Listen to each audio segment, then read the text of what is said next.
Most people think the hardest part of running a cleaning business is finding great cleaners. It's not. The hardest part is keeping them. And in this video, I'm going to show you how I built a multi-million-dollar remote cleaning business by building a team I can trust with everything. Even while I'm not working, even while I travel, even while I'm in the hospital. I'm John Marvelly, founder of Happy Home Helpers, a 7-figure remote cleaning business, and Rags to Riches University, where I help people like you start a profitable cleaning business using nothing but a phone and laptop. I'm also a special consultant for Jobber, the leading software for home service businesses. I was featured several times on Jobber's podcast, and I was a keynote speaker at the 2025 Jobber Summit. And just so you're confident you're getting expert advice from someone who knows how to grow a cleaning business, here's my total revenue from last year in 2024. I'm filtering this report to show you January 1st, 2024 to December 31st, 2024.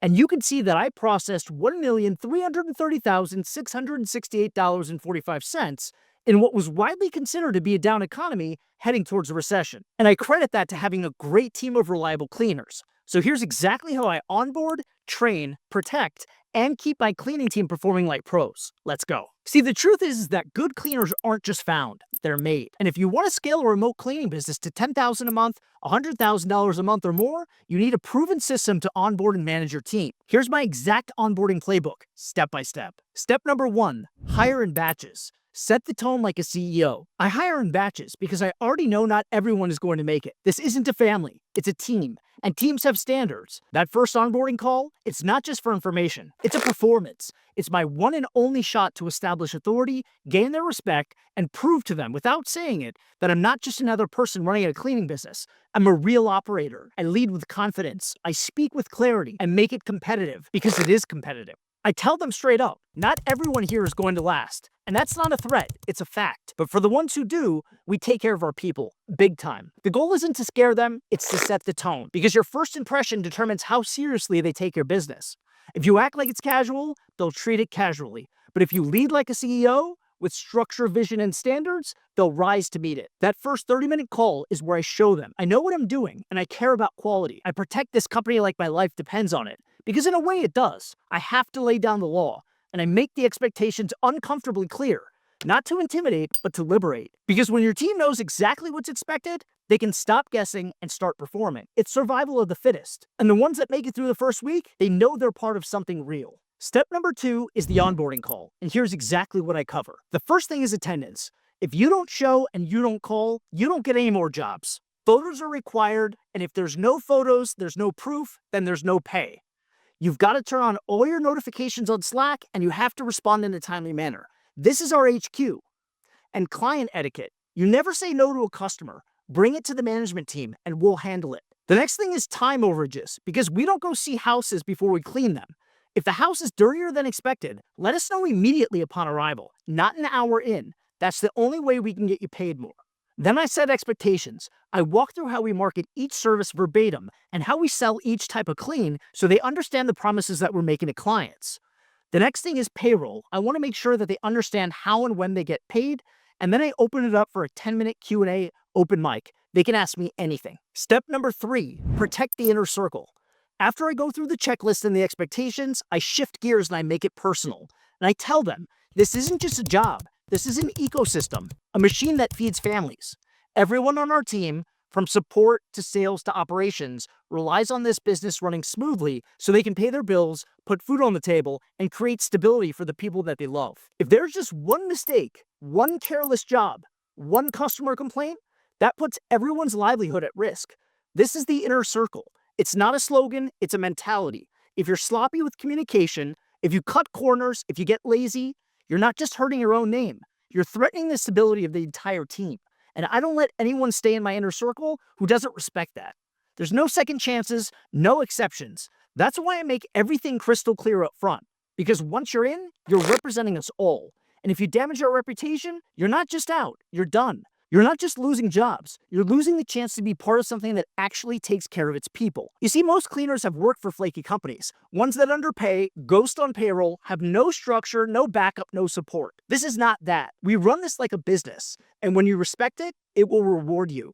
But if you abuse it, you're gone. Because trust is everything, and our reputation is non-negotiable. Step number 4, supplies, uniforms, and first impressions. Now, I don't care how long you've been cleaning. If you show up with a dirty vacuum and no shoe covers, you're already down to 2 stars in the client's mind. Here's what I tell every cleaner before their first job. Your vacuum is part of your uniform. If it's dusty, smells like old pet hair, or looks like it's been through the war, you're telling the customer that you don't take pride in your work. Your vacuum should be wiped down before every shift. Empty the canister, clean the rollers, freshen the filter. You don't need new gear, you need clean gear. The same goes for your feet. No shoes in the house without covers, period. You're walking into a sacred space. It's someone's home.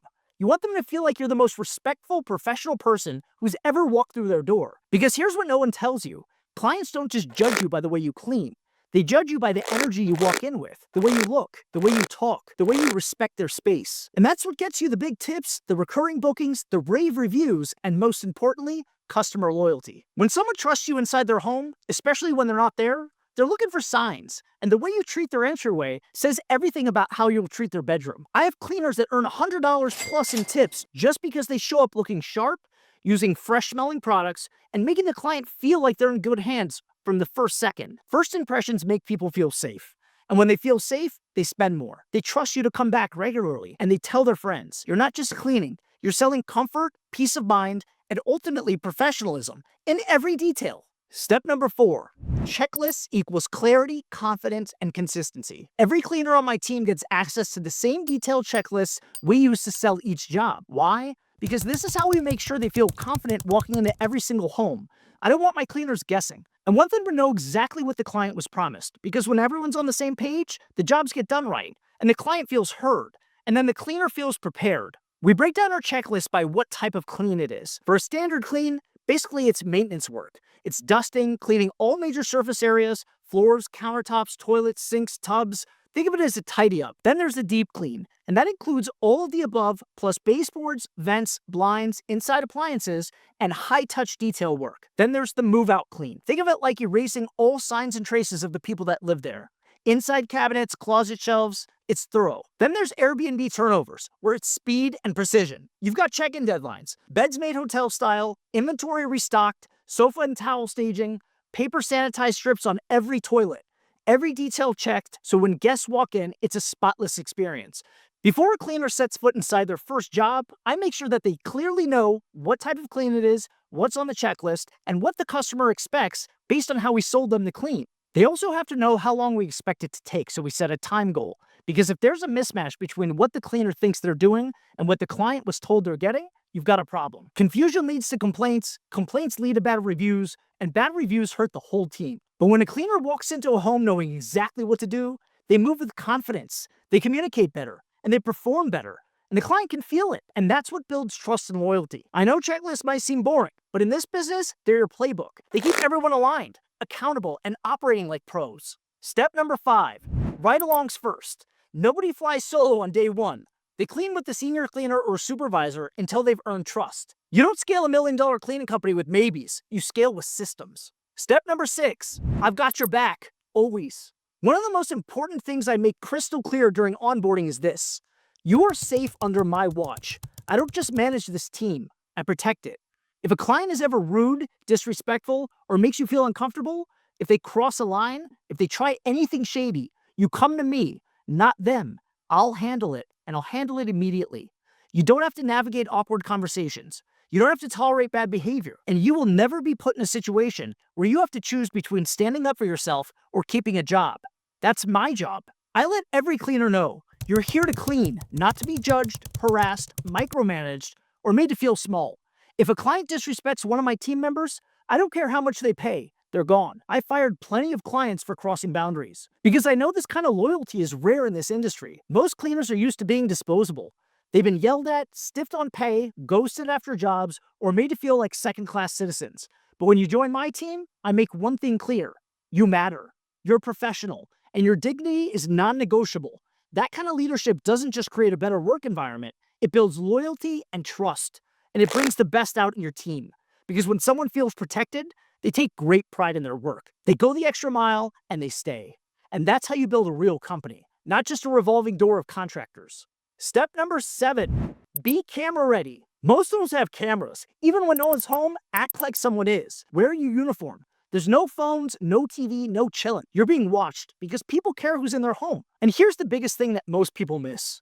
We're not just there to clean, we're there to deliver an experience. One that makes the client walk in, pause at the door, and say, wow. A great clean doesn't just look good, it smells fresh, it feels light, and it instantly changes someone's mood. When a client comes home after a stressful day and they step into a spotless, peaceful space that feels brand new, that's powerful. That's emotional. That's what they're paying for. And when you deliver that level of service, they don't just tip you, they remember you, and then they request you, then they refer you, and they book you again and again. So I train my cleaners to obsess over the details, not to just check boxes, but to elevate the entire experience.